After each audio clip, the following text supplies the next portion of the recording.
दिल दिया है जान भी देंगे ए वतन तेरे लिए आणि मेरा रंग दे बसंती चोला या देशभक्तीपर गीतांच्या सुरावटी ढोलताशे डीजेच्या तालावर तरुणाईचा उत्साह आणि भारत माता की जयच्या घोषणांनी शिरपूर शहर दुमदुमून गेले। भारतीय सैन्यात तब्बल 24 वर्ष सेवा बजावून निवृत्त झालेले सुभेदार आसिफजी बागवान यांचे आपल्या जन्मभूमी शिरपुरात सोमवारी अत्यंत उत्साहपूर्ण वातावरणात भव्य स्वागत करण्यात आले। शहरातील चोपडा जीन परिसरात बागवान युथ फाउंडेशनच्या वतीने स्वागत सोहळ्याचे आयोजन करण्यात आले होते।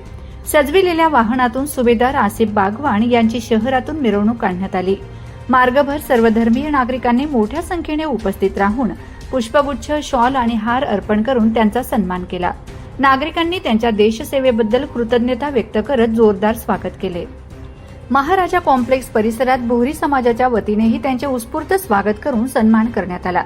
यानंतर पाताळेश्वर चौकातील स्वातंत्र्य सैनिक स्मारकाला पुष्पचक्र अर्पण करून सुभेदार आसिफ बागवान यांनी सलामी देत देशासाठी बलिदान देणाऱ्या वीरांना अभिवादन केले। कुंभारटेक परिसरात मिरवणूक पोहोचताच शिरपूरचे आमदार काशीराम दादा पावरा यांनी त्यांना भव्य पुष्पहार अर्पण करून गळाभेट घेत स्वागत केले। बागवान समाजातील शिरपूर तालुक्यातील एकमेव मुस्लिम माजी सैनिकाचा गौरव होत असताना हिंदुस्तान जिंदाबाद आणि भारत माता की जयच्या घोषणांनी परिसर देशभक्तीच्या वातावरणाने भारावून गेला। यानंतर सुभेदार आसिफ बागवान यांच्या निवासस्थानी आयोजित स्वागत समारंभात सर्व धर्मीय नागरिक, मान्यवर आणि समाज बांधव मोठ्या संख्येने उपस्थित होते। विविध वक्त्यांनी त्यांच्या 24 वर्षांच्या उल्लेखनीय सैन्य सेवेला सलाम करत त्यांच्या कार्याचा गौरव केला आणि निवृत्तीनंतरच्या पुढील आयुष्यासाठी शुभेच्छा दिल्यात। कार्यक्रमाची सांगता राष्ट्रगीताने करण्यात आली।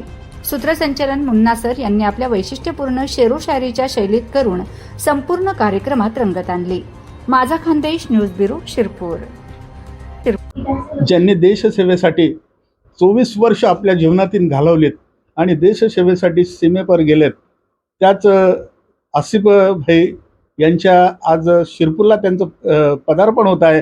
शिरपुरात त्यांचा आगमनाचा जल्लोष होतो आहे आणि आज आपण बोलूया त्यांच्या धर्मपत्नी त्यांच्याशी। दीदी, आपका नाम? फरजाना आसिफ बागवान। दीदी, आपका नाम? फरजाना आसिफ बागवान।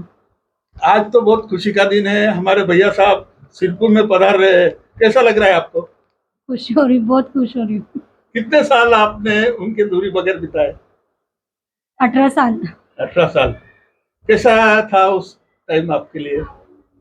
थे बड़े लोग, थे संभालने वाले, तो ज्यादा फील नहीं हुआ, लेकिन अभी ससुर जी नहीं रहे तो ज्यादा फील हो रहा है। ये 2 महीने निकालना मुश्किल हो गया। अच्छा, जब आप वहाँ कभी गए थे उनके साथ में सीमा पे या जहाँ पोस्टिंग थी वहाँ?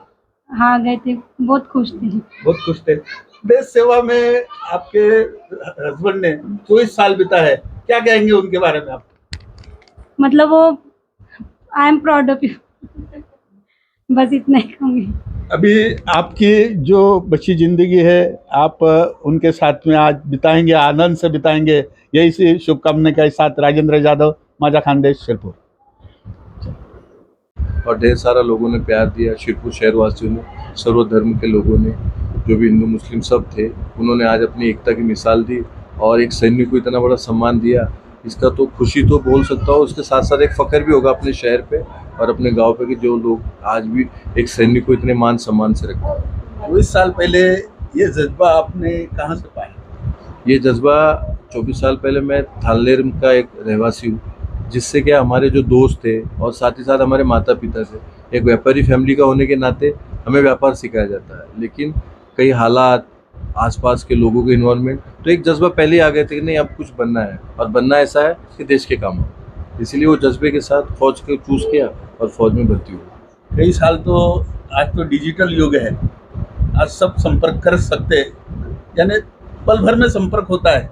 जब आप सेना में थे तब तो संपर्क का जो कई साल आपने बिना संपर्क से गुजारे, घर से परिवार से आप बाहर रहे, क्या भावनाएं थी जब? भावना यही होती थी सर कि हमें एक सैनिक पत्र लिखते थे हम, तो वो सैनिक पत्र लिखते लिखते घर पे पहुँचते पहुँचते 10 से 12 दिन का टाइम लग जाता था। तो अगर कोई समस्या होती थी, पत्र आते तक वो समस्या खत्म और जवाब आते तक मेरी भी टेंशन खत्म। चिट्ठी आई है, चिट्ठी आई है, वतन से चिट्ठी आई है, बस इस आस में रहते थे। जैसे रामायण में प्रभु रामचंद्र ने 14 साल वनवास काटा है, आपने 24 साल काटा है। प्रभु रामचंद्र जी ने जो लक्ष्मण जी उनके भाई थे वो भी साथ में थे, आपके साथ में तो कोई नहीं था। नहीं सर, प्रभु बहुत प्रभु रामचंद्रन के भाई जो थे लक्ष्मण, उनकी बीबी जो थी उर्मिला, उन्होंने भी उनके साथ में, वो नहीं होते हुए भी वनवास काटा था। हमारी भाभी जी भी यहाँ 14 साल के नहीं बल्कि 24 साल उन्होंने वनवास काटा है। क्या भावनाएं थी आपकी जब? भावना ये होती है सर, एक बोलते नहीं फौजी की एक फैमिली चलाती है कि एक अच्छी फैमिली का होना और देश के लिए अपने पति को समर्पित करना, ये भी एक बहुत बड़ा त्याग होता है। और उन्होंने इस त्याग को मेरे पीछे, मेरे बच्चों को, उनको उनकी स्कूल, उनकी कॉलेजेस, उनकी कई सारी यहाँ पे आने वाली प्रॉब्लम, और साथ ही साथ एक त्याग ये होता था कि हर लोग किसी ना किसी शादियों में अपने माता पिता के साथ होते थे, तो ये त्याग होता है कि भाई मेरे तो नहीं है। तो ये त्याग एक बहुत बड़ी भावना, और ये त्याग की भावना फौजी की बीवी में आना एक नसीब वाले फौजी के होता है। तो ये एक नसीब वाले के साथ ही होता है कि मुझे भी ऐसी पत्नी मिली जिसने मेरे जज्बे को समझा और मेरी देशभक्ति और मेरा जो स्पिरिट है देश की सेवा के लिए, उसके लिए मुझे हमेशा प्रेरित किया और मुझे एक सपोर्टिव रोल में काम किया कि आप यहाँ का टेंशन मत लो, आप देश को संभालो।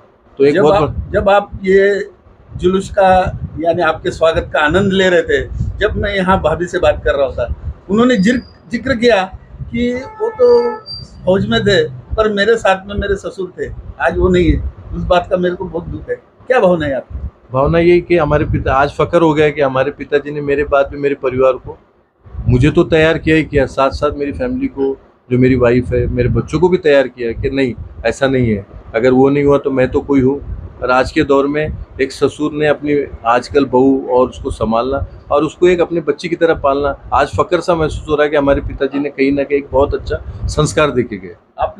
आपने सिंदूर ऑपरेशन का जिक्र किया, क्या कहेंगे आप सिंदूर ऑपरेशन के बारे में? सिंदूर ऑपरेशन के बारे में सर इतना ही कहूँगा कि देश से जब भी कोई मतलब खतरा मोल लेगा, उसको चकनाचूर होना पड़ेगा, क्योंकि हमारे पास भारतीय सेना की ऐसी ताकत, भारतीय सेना के जो जवान, उनका एक ऐसा जज्बा और उनकी एक ऐसी वीरता है कि जो हमें भारत देश को कहीं से भी कोई नुकसान नहीं पहुंचा सकता। ऑपरेशन सिंदूर ही नहीं, हमने ऐसी कई सारी लड़ाइयों में दुश्मन देश को हमने ऐसा धूल चटाई गई, तो जिंदगी में कोई वर्ल्ड में ऐसा देश नहीं जिन्होंने अपने मुल्क दुश्मन देश को ऐसी धूल चटाई है। हमने 72 की लड़ाई में धूल चटाया, लाखों सैनिकों को एक साथ सरेंडर करवाया, ये भी हमारे नाम इतिहास है। तो भारतीय सेना के पास जब तक साहस है और जब तक उनके पास एक जज्बा है, देशभक्ति की भावना है, तब तक इस देश को कोई नुकसान नहीं पहुंचा सकता। और ये ऑपरेशन सिंदूर जैसे बहुत सारी चीज़ें करते रहते, चलती रहती, और आगे भी मौका मिला तो करेंगे, खुशी से करेंगे और देश की रक्षा के लिए अपने आप को समर्पित करेंगे। आपने